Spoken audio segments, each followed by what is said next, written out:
Welcome back to Goldfries. This is the Silverstone SETA A1 that retails at RM 429, which is about 100 US, and it is a beautiful casing.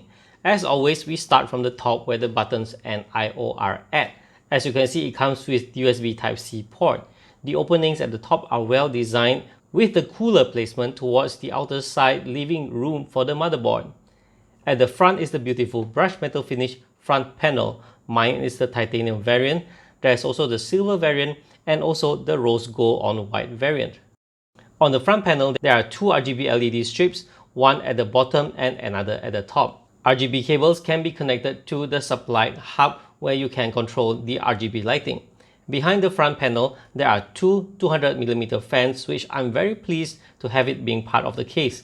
At the rear, it is nothing out of the ordinary. It comes with a 120mm fan and it supports vertical graphics card mount. However, vertical mount is sold separately.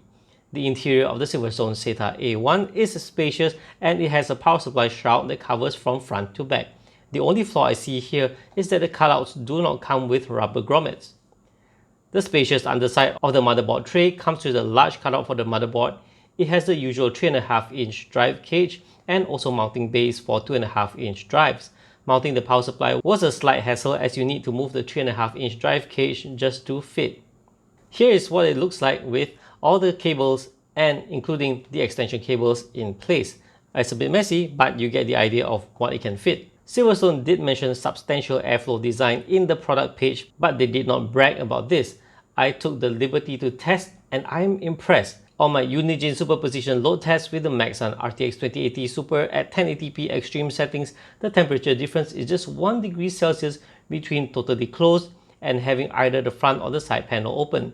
This means that the front panel barely holds back any airflow, and this is excellent, coupled with the fact that the two 200mm fans are running silent. Alright, so we come to the end of this video. The Silverstone SETA A1 is an excellent casing. A bit of flaws here and there, but it's minor. Overall, it is a beautiful casing with great thermals and I absolutely love it. Go badge from me. Alright, that's all for this video. Thank you for watching guys, and I'll see you in the next one. Bye bye.